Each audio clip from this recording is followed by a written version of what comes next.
দেখুন, অনেক সময় দেখা যায় আপনার নিজেরই কোনো আত্মীয়, ধরুন আপনার কোনো মাসি, পিসি, ননদ, নন্দাই বা কোনো কাকা, কাকিমা, অজানা কোনো মানে আত্মীয়স্বজন কেউ আপনার বাড়িতে এসেছে বা দূর সম্পর্কের কোনো আত্মীয় বহুদিন পরে আপনার সঙ্গে দেখা করতে এসেছে।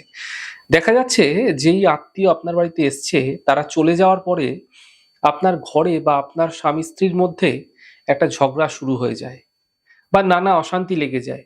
মানে যেকোনো আত্মীয়-স্বজন আসুক বা যেই আসুক না কেন তারপরেই এমনটি হয়। এর হাত থেকে বাঁচার জন্য আপনারা মূলোর সাহায্য নিন।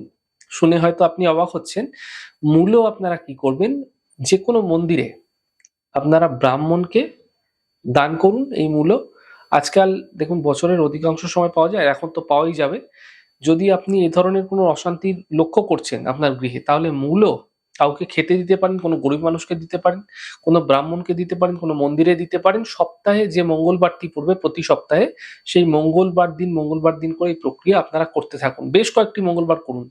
১০-১৫টি মঙ্গলবার করতে থাকুন টানা। এই প্রক্রিয়া করুন, এতে গৃহে ঝঞ্ঝাট সমস্যা থেকে মুক্তি অবশ্যই মিলবে।